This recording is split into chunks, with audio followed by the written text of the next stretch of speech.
Assalamualaikum warahmatullahi wabarakatuh. Selamat datang di pelajaran IPA bersama Ustadz Al. Nah, sebelum kita mulai pelajaran, Ustadz mau bertanya nih.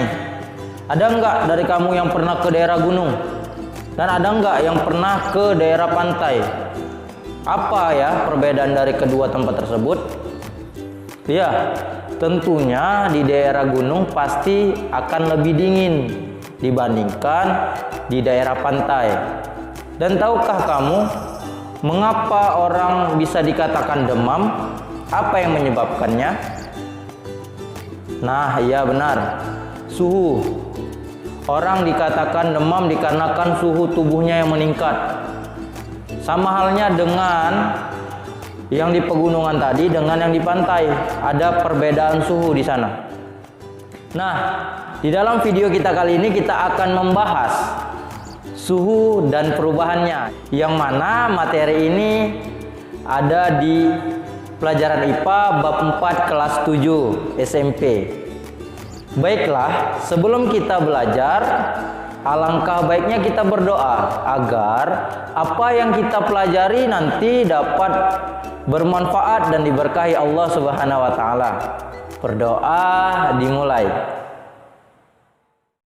أعوذ بالله من الشيطان الرجيم بسم الله الرحمن الرحيم رضيت بالله ربا وبالإسلام دينا وبمحمد النبي ورسولا رب زدني علما وارزقني فهما وعملا صالحا والحمد لله رب العالمين. Sama-sama kita ketahui bahwa indera perasa dapat merasakan panas dan dingin. Salah satu contohnya adalah kulit. Kulit dapat merasakan panas dan dingin pada suatu benda. Rasa panas dan rasa dingin itulah yang dinamakan suhu. Jadi, suhu adalah tingkat derajat panas atau dingin suatu benda. Kata lain suhu adalah temperatur. Apa yang membedakan suhu dengan panas? Kalau suhu tingkat derajat panas atau dingin suatu benda, sedangkan panas atau kalor adalah energi yang dipindahkan dari suatu benda ke benda lainnya karena perbedaan suhu. Suhu termasuk ke dalam besaran pokok, sedangkan panas atau kalor termasuk ke dalam besaran turunan. Nah, benda yang panas mempunyai derajat panas lebih tinggi daripada benda yang dingin. Perlu kita ketahui bahwa indera perasa tidaklah sebagai pengukur tingkat panas yang andal, karena suhu benda yang diukur dengan indera perasa menghasilkan suhu kualitatif yang tidak dapat dipakai sebagai acuan. Untuk itu diciptakanlah alat untuk mengukur suhu yang sering kita sebut sebagai termometer. Adapun jenis-jenis termometer sebagai berikut. Yang pertama, termometer zat cair. Secara umum, benda-benda di alam akan memuai atau ukurannya bertambah besar jika suhunya naik. Pernyataan ini dimanfaatkan untuk membuat termometer zat cair. Perhatikan gambar berikut. Cairan terletak pada tabung kapiler dari kaca yang memiliki bagian penyimpan yang disebut reservoir. Zat cair yang digunakan pada termometer zat cair adalah raksa dan alkohol jenis tertentu. Berikut adalah perbedaan antara termometer raksa dan termometer alkohol. Raksa memiliki beberapa keuntungan. Yang pertama, mudah dilihat karena mengkilap. Yang kedua, cepat bereaksi terhadap perubahan suhu. Yang ketiga, pemuaiannya teratur.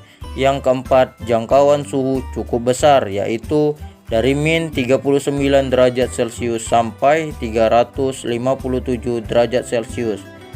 Raksa membeku pada suhu rendah, yaitu min 38 derajat Celcius, dan mendidih pada suhu tinggi, yaitu lebih dari 350 derajat Celcius. Adapun kerugian dari raksa, yang pertama harganya mahal, yang kedua tidak dapat mengukur suhu rendah atau kurang dari min 39 derajat Celcius, yang ketiga merupakan bahan yang sangat beracun. Alkohol memiliki keuntungan yang pertama, lebih teliti untuk perubahan yang sangat kecil karena pemuaiannya cukup besar. Yang kedua, harganya murah. Yang ketiga, mudah menguap. Dan yang keempat, titik bekunya rendah, yaitu min 112 derajat Celcius. Adapun kerugian dari alkohol, yang pertama, titik didihnya bergantung pada jenis alkohol yang digunakan, tidak berwarna sehingga sulit dilihat. Yang ketiga, membasahi dinding. Beberapa termometer yang menggunakan zat cair. Yang pertama, termometer laboratorium. Bentuknya panjang dengan skala dari min 10 derajat Celcius sampai 110 derajat Celcius dan menggunakan raksa ataupun alkohol. Yang kedua, termometer suhu badan. Digunakan untuk mengukur suhu badan manusia. Skala yang ditulis antara 35 derajat Celcius sampai 42 derajat Celcius. Skalanya kecil karena disesuaikan dengan suhu manusia. Manusia dikatakan demam apabila suhunya sudah mencapai atau lebih dari 37 derajat Celcius. Pipa di bagian bawah dekat labu dibuat sempit sehingga pengukuran lebih teliti akibat raksa tidak segera turun ke labu. Yang kedua, termometer bimetal. Termometer jenis ini menggunakan dua logam yang jenisnya berbeda dan diletakkan menjadi satu. Jika suhunya berubah, maka bimetal akan melengkung karena logam yang satu memuai lebih panjang dibandingkan yang lainnya.